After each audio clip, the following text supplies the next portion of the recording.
Hi hello నమస్తే అందరికీ నా పేరు నరేష్. మరి ఈ రోజు నుంచి ఇందిరమ్మ ఇల్లు ప్రారంభించబోతున్నారు, శంకుస్థాపన చేస్తున్నారు సీఎం రేవంత్ రెడ్డి గారు నారాయణపేట జిల్లాలో. మరి ఈ రోజు నుంచి ముగ్గు లబ్ధిదారులు ఎవరైతే ఉన్నారో 72,045 మందిని ఆల్రెడీ లబ్ధిదారులను ఎంపిక చేసిరు.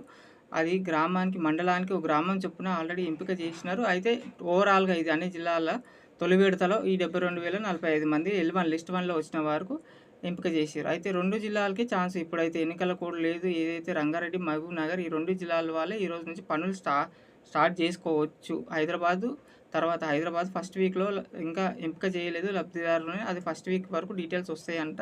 మరి ఈ రోజు నుంచి వీళ్ళైతే బేస్‌మెంట్ ఎవరైతే రంగారెడ్డి, మహబూబ్ నగర్ జిల్లాలో ఎవరైతే లబ్ధి పొంది ఇల్లు శాంక్షన్ అయినాయో, శాంక్షన్ లెటర్ వచ్చి వాళ్ళకైతే ఇచ్చే ఉంటారు. ఇచ్చిన వాళ్ళైతే రెడీ చేసుకోవాలి. ఎంతవరకు పునాదులు తవ్వుకొని ముగ్గు పోసి పునాదులు తవ్వుకొని మనలు బేస్మెంట్ వరకు కట్టుకోవాలి. దీనికి కూడా టైం ఉంది, లిమిట్ టైం. మార్చి 10 వరకు ఇవన్నీ కంప్లీట్ చేయాలి. కంప్లీట్ చేసిన తర్వాత మనం సమాచారం ఇవ్వాలి మన అధికారికి, అంటే గ్రామ కార్యదర్శికి ఇస్తే వాళ్ళు ఫోటో తీసుకొని 9 లక్ష విడుదల చేస్తారనమాట. మనకి 4 విడుదల చేస్తున్న సంగతి మనకు ఆల్రెడీ తెలిసిందే. ఇంతకుముందు కూడా చెప్పుకున్నాం. ప్రీ గ్రౌండింగ్ సర్వే కూడా చేసిరు. ఈ లబ్ధిదారులకి ఎవరైతే శాంక్షన్ అయిందో వాళ్ళకి ప్రీ గ్రౌండింగ్ సర్వే కూడా చేసిరు. ప్రీ గ్రౌండింగ్ అయితే ఆల్రెడీ ఇంతకుముందు చెప్పుకున్నాం. వాళ్ళకి దీని రూల్స్ మన గవర్నమెంట్ ఇందిరమ్మ ఇల్లు రూల్స్ చెప్పడం, ఆల్రెడీ రూల్స్ అన్నీ చెప్పే ఉంటారు.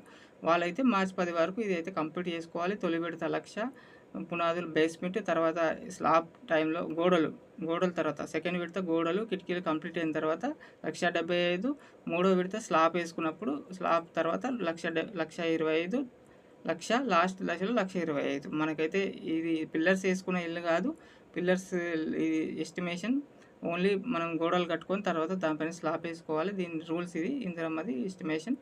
మరి తర్వాత దీనికి జియో ట్యాగింగ్ కంపల్సరీ చేస్తారంట. జియో ట్యాగింగ్ అంటే తెలుసుకొని చెప్తాను. జియో ట్యాగింగ్ కంపల్సరీ అంటే ఇందిరమ్మ మనం సర్వే చేసిరు కదా, సర్వే టైంలో మనకి L1 లిస్టులో ఎవరైతే వచ్చినామో మనకు సర్వే టైంలో మనకి ఏదైతే ఫ్లాట్ ఖాళీ జాగా కానీ ఇల్లు కానీ ఎక్కడైతే ఫోటో దిగినామో మనం ఏది చూపించినామో ఈ ప్లేస్లో కట్టుకుంటున్నామని అదే ప్లేస్లో కట్టుకోవాలి. ముగ్గు పోసి బేస్ పెట్టి అదే ప్లేస్లో సెట్ చేయాలి. లేకుంటే మనకు ఆ తర్వాత సమాచారం ఇస్తాం కదా కార్యదర్శికి, అప్పుడు ఫోటో తీస్తారు మళ్ళీ కదా, అప్పుడు సింక్ కావాలి. అదే అంటే జియో ట్యాగ్ ఆల్రెడీ యాప్ ద్వారా దానికి సపరేట్ యాప్ ప్రారంభించారు.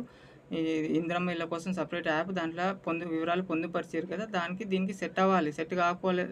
లొకేషన్ సెట్ అవ్వాలి. సెట్ కాకుంటే దాన్ని కూడా రద్దు చేసే అవకాశం ఉంది. కంపల్సరీ జియో ట్యాగింగ్ అంటే మనం ఏదైతే ప్లేస్ చూపించామో అక్కడే ముగ్గు పోసుకొని ఇల్లు ప్రారంభించుకోవాలి. ఇది జియో ట్యాగింగ్ అంటే ఇది కంపల్సరీ. మరి ఇప్పటికైతే వివరాలు అయితే ఇవి, అప్డేట్స్ అయితే ఇవి. ఈరోజు నుంచి వీళ్ళు మళ్ళీ రెండో విడత ఎప్పుడు అనే సంగతి మనకు తెలియదు. ఫస్ట్ విడతలో 72,500 మొత్తం మార్చి 2వ వారం తర్వాత అన్నీ స్టార్ట్ అవుతాయి. కంపల్సరీ అయితే ఇస్తారు. మార్చి ఎన్నికలు కూడా అయిపోతుంది. దీని తర్వాత అన్నీ అయితే ఇస్తారు. మరి ఎలాంటి అప్డేట్స్ ఇందిరమ్మ ఇళ్ళ పైన మళ్ళీ ఈరోజు సాయంత్రం కూడా ఇంకేమైనా అప్డేట్ రావచ్చు. సీఎం రేవంత్ రెడ్డి గారు సభ ఉందంట. సభలో ఇంకేమైనా చెప్తే ఎలాంటి అప్డేట్స్ ఉన్నా మన ఛానల్లో చెప్తాను. ప్లీజ్ లైక్ అండ్ కామెంట్ చేయండి, షేర్ చేయండి, సబ్స్క్రైబ్ కంపల్సరీ చేసుకోండి. ఇలాంటి అప్డేట్స్ ఉన్నా జెన్యూన్గా చెప్తాను. Thank you.